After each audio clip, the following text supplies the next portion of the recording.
everyone. Welcome to a bonus episode of PPC Town Hall.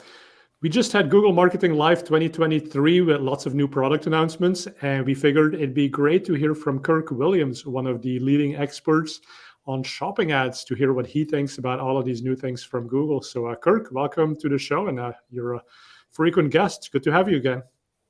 Thanks, Fred. Good to be back, and I even dressed up for the occasion. So there you go.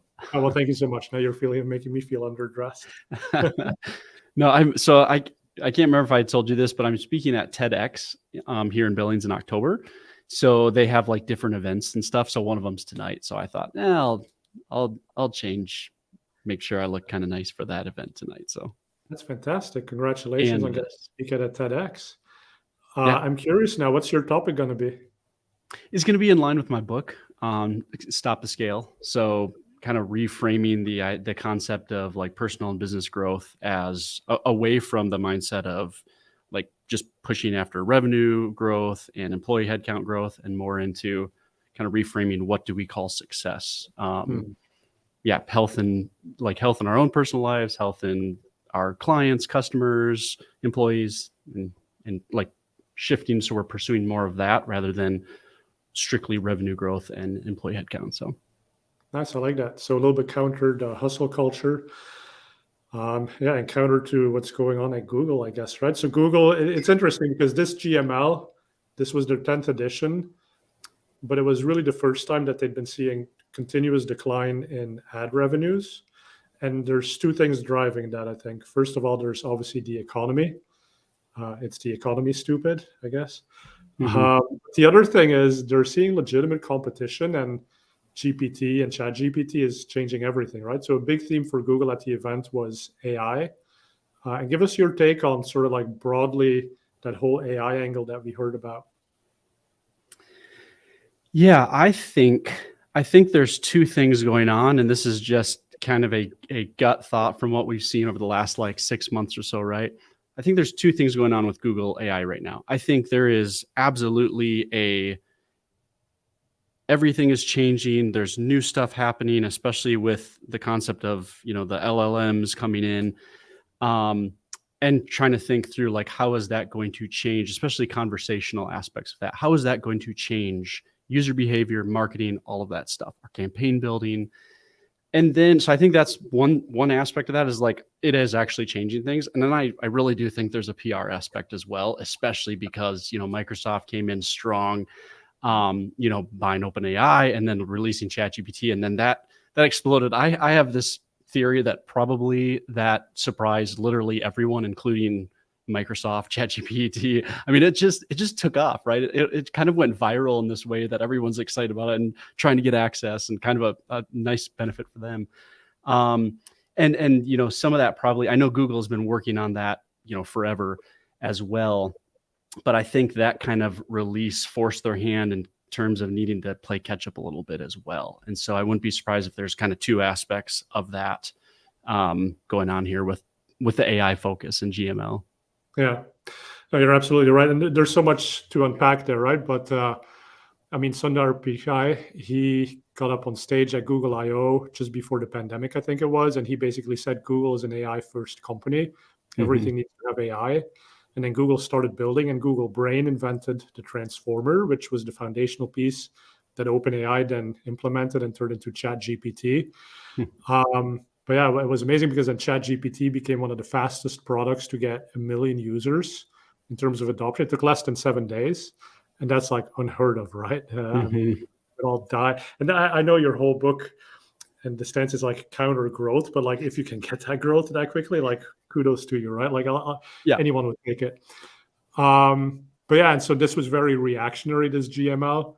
And for me, the big question then became some of the stuff Google is showing when they say this is coming soon. Are we looking at screenshots and mock-ups and like video renders of what it's going to look like, or are we super close to actually having these things? And so that's with the newish AI stuff. But I was really happy to hear that when it came to very specific advertiser demands, like give us more control over PMAX, give us more insight into PMAX. Like some of those things were actually announced and seem to be ready-ish soon. So I was excited about that. Mm-hmm. Yeah. Yeah, it's going to be interesting to see what actually changes in the search landscape because I think that we might be overvaluing um, how much consumer behavior doesn't like to change, right? And so kind of these thoughts of, whoa, search as we know it is completely going away. I don't know if that's quite true. Um, and yet what I see changing a lot is more of this as consumers get used to the fact that they can now be more conversational. I don't think that's just a buzzword. I really do think that's kind of a core word that is like, I think all of the change revolves around this idea of conversational because we no longer have to speak into search engines or like Alexa, right? Siri. I mean, the reason why Alexa and Siri are terrible is because it's almost like you have to stop thinking of them as an actual assistant, which is kind of the point of them. And you have to think of how to word your prompt in such a simplistic type way that it's almost unhelpful right now. And the thing is with conversational is I think that's really where a lot of that's going to shift. And I'm not sure exactly what that'll look like in terms of interfaces and how that'll play out. But I do think there's some aspect where as consumers begin to realize they can give more complex queries into search, I do think probably their behavior will adapt with that. I'm just not as convinced that the UI itself has to change in order for that. So I just don't think Yeah, no, organic results, ads, all of that stuff. I don't know if those are all going to disappear. It's just going to change a little bit. I'm mostly with you there, right? So there was this whole question about does the conversational element of the Alexas and the Siris of the world, does that change how we interact with ads? And yes, it did, because the response came back as a voice. And so you have to have like that one answer. There's no way in voice to give 10 answers and make that really, truly conversational. But now the nice thing, like you said, is we no longer have to think in keywords and we don't have to prompt engineer a search query to get the thing that we want. So that's better, but we still get to consume it in the format that we know and love, which is on a web page where we have a variety of things to choose from. If we like the 10 search ads, sorry, it's not 10 search ads, but if we like the little product carousel at the top, we can still go there. If we want to go do the chat, we can look at that section of the page. Speaking of AI fails, my autofocus camera, it always does that to me. There we go. If I move my hands, because I talk when I move my hands, which is kind of funny. Sometimes there's those little things where it's like, that is the realm we're in right now. You have the machine doing stuff, but then also you just endlessly need someone who helps guide the machine. And my autofocus camera, I have learned, just really needs someone to help it refocus once in a while. Yeah, well, there you go. There's a segue. You're the assistant to the photographer. But yeah, I mean, so talking about all this conversational stuff and the AI and how we have to monitor that, let's talk a bit about the conversational experience for setting up performance max campaigns. I think that was sort of one of the flagship announcements because it probably was most in line with the Chat GPT sort of experience everybody's enamored by. But what was your take on that? And maybe start by explaining it very briefly to people who didn't watch the announcement. Yeah, sure. So Google released, what they call, I think, conversational prompts for campaign creation, and I love the thought of this. We'll see what actually happens, right, in terms of how we actually use it. But to my understanding, right now we have things like suggestions within our campaign creation. So you can even input your URL at this point and then receive suggestions from Google in terms of keywords and ad headlines and stuff like that. But currently it's either this like I accept or I reject your suggestion. And you might accept it and then edit it a little bit or whatever it might be.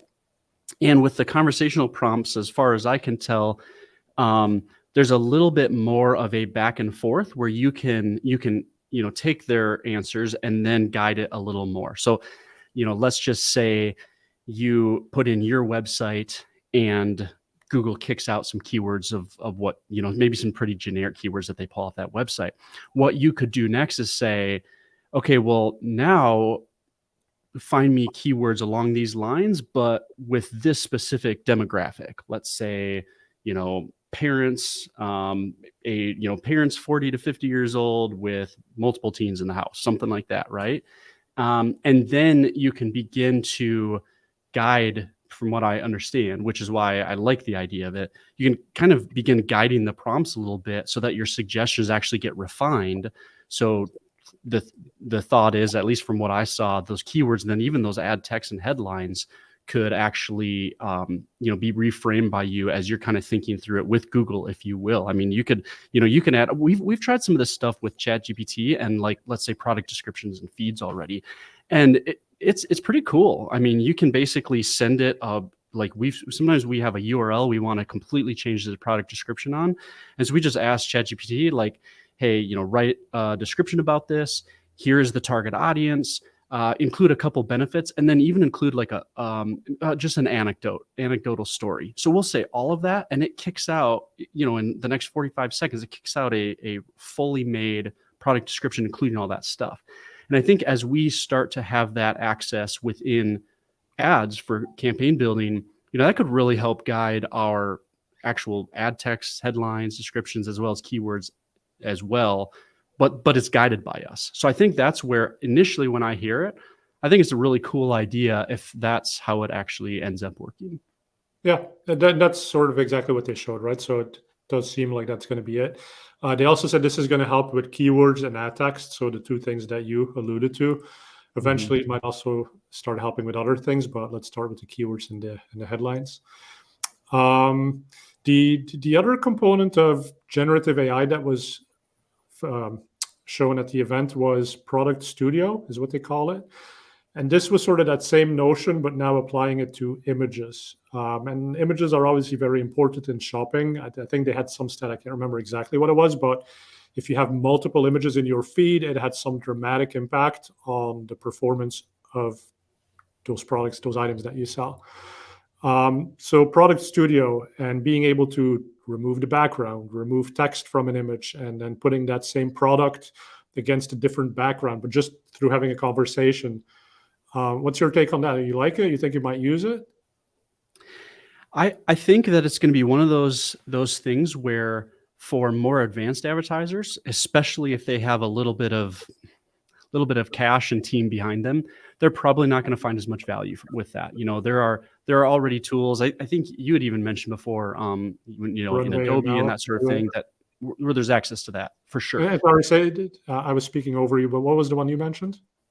The tool? I think you had mentioned it before. Adobe, was that? Yeah, so there's Adobe Firefly. Firefly. And then the other one that I had used was Runway ML. Okay. So Runway ML basically has this suite of about 30 tools, and one of them is a background remover. It works quite well. And then you have a background generator, which is descriptive text, will generate the image.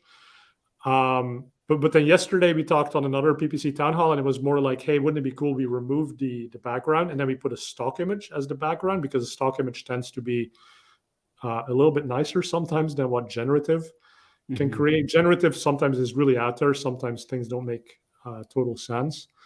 But yeah, anyway, so you can put these pieces together. And then Adobe Firefly, the latest release that I've seen, you can literally take like a picture of a model standing in an alley, and you can sort of paint on the wall of the building, and you can say, put a sign here that like points to the bar. And it puts like what looks like a neon sign right there, and it looks totally realistic. So some pretty neat stuff you can do through those tools. And it looks like Google's heading that way as well. Yeah, and I think there will be a subset, especially I see SMB brands, like SMB e-commerce brands.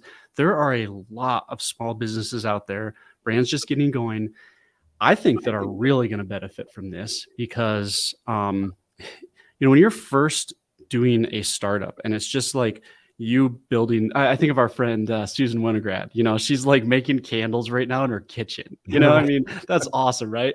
There's a lot of people out there who are getting into D2C at that level where they don't have as much cash for some of those things, right? They don't have necessarily the team they can hire to do content. I see a lot of AI helping actually those people more and more, because if all of a sudden you can have, if you can have Bard or ChatGPT, like write product descriptions quickly for your page that are, they're not as good as a really expensive content person, but also like they do kind of set the bar for a new normal, right? And I think that's this Product Studio for images as well. I think it's really going to come through for SMB people who like maybe don't have the money to spend thousands of dollars on, great product photography, but this raises the bar for their quality, in my opinion, by quite a bit with a free tool directly within Google Merchant Center. And so I think that simplicity and that new baseline of quality is probably going to be a real help for, the ultra small businesses is my theory on that. Well, and so that was the theme of my most recent book, Unlevel the Playing Field. So the premise is AI has leveled the playing field and makes it possible for Susan to both make the candles and also be like, and she is a stellar marketer, of course, but once you're busy making candles, like you just run out of time, right? And even if you do it, it would just take so much time or so many resources. And we have to shout out her brand, right? I mean, we can't name it without shouting our brand. So it's Candles, CANTDLES.com. Okay. Like you got to see her candle names. They're so awesome. Anyways. But yeah, but then you as the guy not making the candles, or not that I know of, and like making your money being an excellent PPC marketer, like how do you unlevel the playing field so that you still maintain a little bit of an edge over the people who can now do it sort of on autopilot? Yeah, I mean, so the first answer is like, I think that's kind of what we're all trying to figure out. That's more of the initial transparent answer, right? I was just having a conversation yesterday on Twitter with someone about this, and they were talking about how essential it is going to be for marketers to lean especially more into the strategy side of things, which I would totally agree with. But I have seen that as things go more automated, there are also additional complexities that arise from that still need someone who knows how to manage that and knows how to troubleshoot.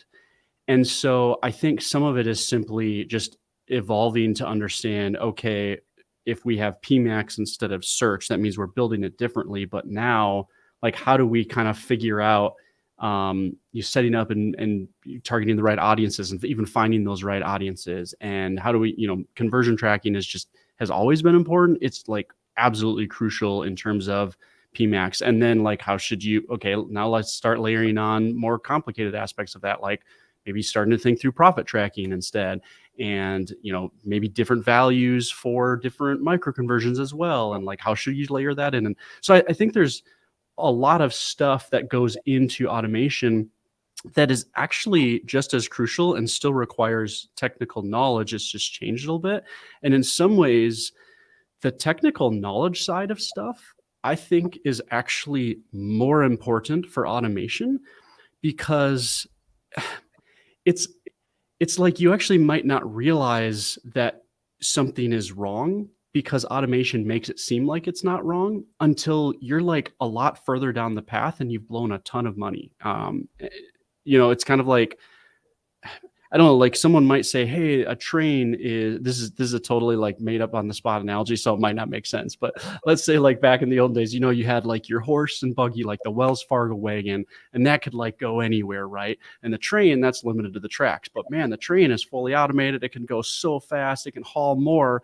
Well, yeah, but if like the train goes down in the wrong direction on the tracks, it kind of looks like it's going places and it's hauling a lot of stuff and it's fully automated, until then all of a sudden, 2 days later, you realize all of your stuff is in, New York instead of where it was supposed to be in San Francisco. That's really a problem. So you really need to make sure that someone knows like how to set that up and handle and manage that automation, because we've seen cases where automation is set up incorrectly. Let's say it's not firing conversions correctly, and like Performance Max is just running hard and spending money after just the wrong conversion set.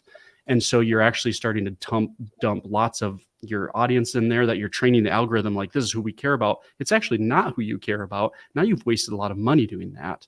And sometimes that stuff is actually a little easier to catch when it's not fully automated. So I think that's one of those instances where there still is a need for tacticians and not simply strategists, but certainly it's changing.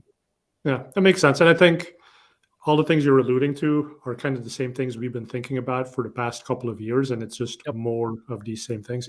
Now, the other thing that you kind of talked about was the AI can just take you down the wrong path. And one of the issues that is very convincing, it's very authoritative. And if you think about large language models, they've scraped the web, and a lot of the web is about being convincing. We're all out there selling something, right? So we're trying to convince you. So it's learned how to be convincing. And so there's an amazing story that I just had a conversation with someone, but the question that he had was, what is the average conversion rate in a certain B2B vertical? And he was like, I think it's around 20-30%. Okay, whatever. So, but people don't believe him. So he goes to ChatGPT, searches it, and ChatGPT is like, yeah, it's around 20-30%. Great. He feels validated, but he's like, but I need proof. Give me 5 websites or 5 reports from like reliable companies that back up the stat that you just gave me. And it comes back, it's like Oracle had a study in 2021, the average conversion rate in B2B verticals. Salesforce, another great report. HubSpot had one. And so a list of 5, and he's like, sweet, okay, there I have it. I can go into my meeting now. I can convince everyone else that I knew what I was talking about. But luckily, he goes and does a search on some of these reports. They don't exist. So what ChatGPT had done was, it was like, well, here's the question, like, what are authoritative companies in this space? Or What? Salesforce. What would be the title of a likely report that makes this case? Boom, it just generated it, but none of it was true. And that's the danger, right? Is that like, Oh my at goodness. that point, and like I've done this, I've asked it for, give me 5 recommendations for books I should read. I thought I got great books, but I never went to Amazon, so it could have been completely fake. You don't know. That's bonkers. ChatGPT is like a narcissist. Like, just makes up stuff to seem right. Uh-huh. Yeah. Interesting. That's wow. I'm really glad to hear that, because like I don't think we've ever done anything like that or based it on it, but it's kind of nice to know that we should probably like triple check that, because he double checked that. Well, and that's where I like Microsoft's implementation in the Prometheus layer that they call it, that they put on top, which basically says, okay, here's an answer, but here's also the references where we got that from, or that validate this. Right. And then still having, like you said, that human element of, does it pass the smell test? Where do we occasionally dig into it a little bit more to fully validate this? And that was Google's whole point too, about like, there's the 3 C's of AI. It was customer connection, creative, and confidence. And for me, what you just talked about, that's about confidence, right? Like at some level, we have to use AI. This is not optional. If we use broad match, if we use smart bidding, like AI is baked into that. So what we need to know is that it's doing the work that we need. It's driving the profits that we need, not just value for Google. And that's where Optmyzr comes in, and that's where scripts that we use, and that's where an agency like yours comes in. It's giving you the confidence that things are being monitored and it's going in the right direction. Mm-hmm. Yeah, it'll be interesting to see what happens long term. Like, let's just say within the Google Ads agency world. I mean, I do think there will be changes that are yet to be revealed, with even things like how services are priced and where they're priced at, and things like that probably are going to be, as just all of this keeps evolving and specific roles keep adapting in terms of what they're actually doing. I shared a tweet a couple days ago. It was just one of those, like, just quick blaze it out, but just kind of the fact that like 2009 PPC skills, right, compared to 2016, compared to 2023, or that. In 2009, I think I had like, what was it, like exact, match type segmentation. 2016, it was kind of like, yeah, scripts, and, you go all in on that stuff, and arguing about like shopping segmentation and all this complicated stuff. And then it's kind of like, is 2023 going to be like, we're just really good at prompt engineering within Google Ads and like guiding that? I don't know, but for sure there's still some PPC tactical skills that I think are adapting. There's probably some still that are going to remain the same, but I think we're definitely in a huge transitional state of everyone kind of figuring what that looks like. And then practically for, let's just say, employees, agencies, all of that who are doing that work, I don't know, it'll just be interesting to see what actually even happens with job roles and compensation and some of those other next level effects as jobs change. So, and what's exciting to me in what you said there is prompt engineering is a form of engineering that's actually highly accessible to marketers. Because back in 2016, when we were talking about scripts, I told people, hey, you got to learn how to write scripts. And honestly, it is difficult. It's not a skill that anyone can just pick up. prompt engineering, yeah, it's just like speak natural language and be specific in your request. The more specific you can be, the better the result. But like, what level of specificity matters? At what point does it become too much? So I think prompt engineering for sure something we should all pay attention to, and a way to make us more like developers. And I was gonna say, we're already seeing too that prompt engineering, like, it seems that the people who really take LLMs to the next level, like really get some deep, non-lying, non-deceitful answers, that sort of thing, it's because they're already experts in their field. So they already understand various aspects and subtleties in that. And so that's why they're great at prompt engineering within their field, right? It's because they already have this knowledge, but now they're just looking for maybe guidance, or they're looking for this idea to be broken into a table or additional thoughts or whatever it might be. And those seem to be where LLMs really shine, is when experts in the field then can get a little bit further, right? But it seems where when, these stories of LLMs where they really mess up, it just seems to be when it's just someone who doesn't really know a field, asks a question, trust the answer without question. And so I think that's also an aspect. And also, again, just continues to confirm that being skilled in a vertical, being a good PPC tactician and really understanding all of the aspects of what paid search is and always has been, and all of that, I just think is still really crucial, even with AI. So yeah, that's wise advice. So anyone listening, don't lose your PPC skills, because it's going to cost you in the long run. Because the LLM is going to make you look stupid at some point. Yep, it'll catch you. Yeah. Hey, so you also mentioned conversion tracking, reporting like profit data maybe, but one of the announcements at GML was GA4, partial values of a conversion. So basically how it splits out the value of a conversion between the different platforms and channels that interaction may have touched, whether it's on YouTube or Instagram.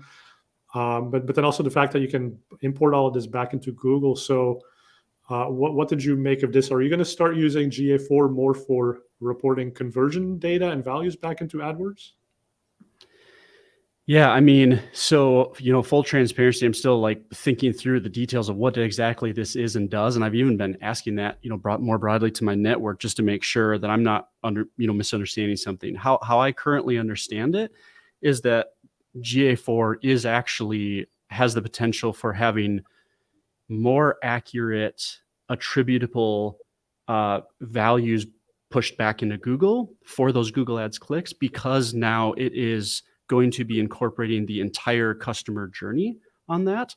And so the way I understand it is, unlike, either past analytics, which was last click non-direct.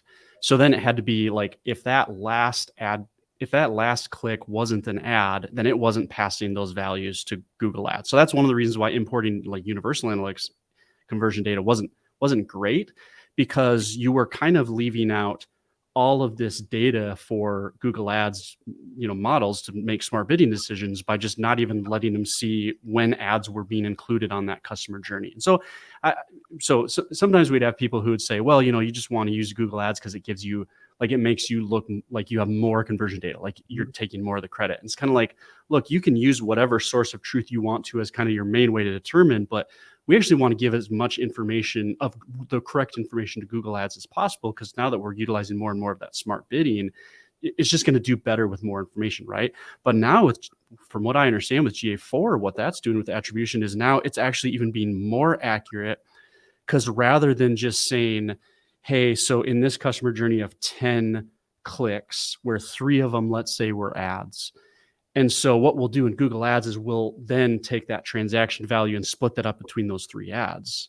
Now they're saying, to my understanding, hey, there were 10 clicks on here and only 3 of those were ads. So let's just pass the attributed estimate for those 3 clicks to Google Ads, which to me is just a more accurate picture, since you're already using that attribution model. And attribution always is going to have its inability to track everything. So that's always a caveat that everyone should be aware of, is attribution is basically just based on what that model is saying. like what percentage of value is it going to attribute to a source? It's not able to get into, what the individual's emotional, behavior or thought process was on that ad click. Were they more excited about purchasing after this ad click or that? We don't know that. So attribution has limits, but at least in those models, because of that GA4, including the whole funnel now, I think it's probably more accurate. So the more I learn about that, and if that just continues to be proven, like we actually might, consider beginning to utilize that GA4 conversion value for our clients for that accuracy. And then final note, then that also, by the way, has the benefit of actually like matching then the numbers they're looking at in GA4 within Google Ads as well, which kind of has always been a frustration for clients when those numbers aren't matching and they're asking us and we have to go through the attribution conversation again. So I don't know. Those are my thoughts. I'm curious to know what you think about all that. Yeah, I mean, I'm very excited that they're making it easier. And obviously it makes sense to understand the full consumer journey and value each touch point and not just split it between, and then not just like whatever happened on Google Ads, they're taking full credit, and whatever happened on the Facebook ecosystem, they take full credit. So you have all this duplication of value, which then kind of muddles the ultimate reporting that the company should look at. One concern that I would have a little bit is, as you so nicely explained, but if you take these 3 interactions on Google Ads, but there were 10 interactions in total, if I now only value like 30% of that, give or take, I'm going to start underbidding in a way, right? Smart bidding is going to underbid versus someone who doesn't take that holistic view. And so it's almost like by doing the right thing for your business, you're potentially becoming less competitive in the auction. And these are often questions that we deal with our customers too. It's like, if you go from one model to a different model, how do you have that transition period? Because you're going to have to adjust your goals. You're going to have to adjust something. Otherwise, all of a sudden, it looks like your value plunged when it didn't really. It's just a different way of measuring it. But if the bidding system thinks your value plunged, it's going to decrease the bids. It's going to potentially not show you in some of these auctions. And then you combine this with the fact that, the Google search experience is changing because of this chat component. Are people now going to be more focused on the chat section of the results page? Are they going to tune out the ads they typically would have looked at? So you combine this consumer behavior shift on the GSE, and you combine that with an attribution model change, and it's like you got to do these things carefully, right? Because again, and then that's where, like you said, the human has to be there to monitor the system. And if you see that big fall off, like maybe dial things back, maybe make that transition more slowly. I really appreciate you calling all that out, because sometimes I'm like, what we're thinking of doing is like switching our conversion tracking, and like I'm not communicating, by the way, all this stuff on the back end of what leads to that in a transitional period of like bringing one in, tracking it for a month or so, get an idea of how if we did this right. I'm not going to say we will at this point, but if we would do that, readjusting, exactly like you said, readjusting your target ROAS or your CPA goals for the change in attribution because you've been monitoring it, all of that stuff definitely should be, and it shouldn't just be like a push button changeover. So exactly. I appreciate you. That's why people need the caution here. Exactly. So if you thought this was easy, go and talk to Kirk's agency first. They've done this a number of times before. I will avoid those pitfalls. All right, so that's attribution. Maybe let's talk a little bit about the other thing that kind of touches on that, but goals, right? So PMax, which is the new version of smart shopping campaigns, as well as much more. But a lot of retailers are using this. Now there is a new goal type, I believe, about high value new customers. Where do you see that fitting into your strategies? So quick recap. There was within PMax, you have the customer acquisition. You could bid more for new customers, where you would assign, a value that Google would push more, which I have talked about this before, and I'm just going to insert a little Kirk editorial, but like that's always bugged me. Especially because like you're basically saying we value them more than the estimated transaction value that would come through, as opposed to just saying, like, hey, in terms of let's just say the return on ad spend that we're aiming for, we have a lower return on ad spend that we'd like to hit for these these customers, but we're still utilizing the same value, transactional values that are actually coming through in sales, rather than kind of pushing like, here's $100 extra that we want to calculate for every new customer. Anyways, so like, I wish Google would change that. I've communicated that to them. Bid more for new customers. You can do that, or you can bid solely on new customers. And we've really started to play with that. And I kind of like that, honestly. And then where you exclude like your customer list, you exclude your customers, and then you just send this PMAX after saying, just find me new customers, right? Leave these previous customers out. So those have been around, right? And then the one you said now is the new one GML announced, is now they're like, well, hey, there are new customers of higher value than other regular new customers. And so then you can bid more aggressively on those. And then they also then added something that's a little bit different, but kind of involved as well. That's bid more effectively to re-engaged lapsed customers. So they've kind of lapsed. They've not, had a sale in a while. And so Google says, well, hey, since they at least bought from you in the past, probably they're higher value. So we'll actually focus on those as well.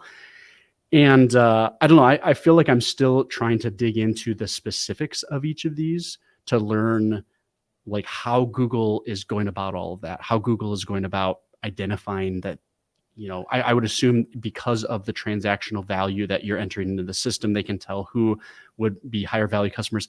Maybe this. I'm assuming that's going to be, they're tracking then AOV or LTV maybe. And since you're asking me to guess, I'll guess. But I would say the lapsed customers, that's the easy one, right? So they have the data on who was a customer and who hasn't been in a while. So just a time boundary. On the high value, it's exactly like you said. They'll look at the shopping, the basket value or whatever value you've passed into the system. And that's where the AI then goes to town and figures out what patterns, what commonalities do we see between these people? Is it something zip code related? Is it time of day, time of week? Is it previous search history? And they bring all of that in, and then they predict that, based on these criteria of this one person, we think it matches kind of like previous people who've had these high value attributes. Yeah, and I'm interested to see how that actually then comes through into the UI, because it sounds like we can bid higher. So this is where I'm still a little unclear on, and maybe this. Are we actually giving them additional conversion value that we want them to gain at? Or I don't know what the implementation will be. Whether it's like you said, just like add $100 for these, or if it's like a bid adjustment, or like in PMAX. I mean, one of the things in PMAX, when you add an audience, it's a quote unquote signal.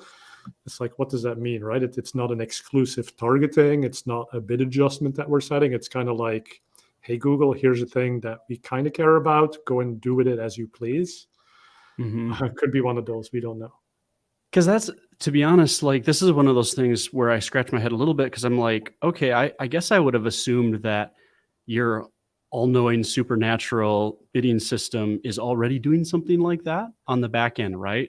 Like, wouldn't that kind of make sense? Hey, these customers typically, because of exactly what you said, these commonalities, they tend to be higher in AOV. So let's go ahead and bid more aggressively on those. Like, that's almost like, yeah, please do that anyways. Yeah, exactly. Without me having to ask, I guess. I don't know. So. Very good point.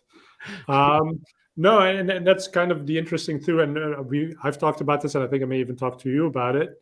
But how the bidding automation sometimes becomes a little bit lazy.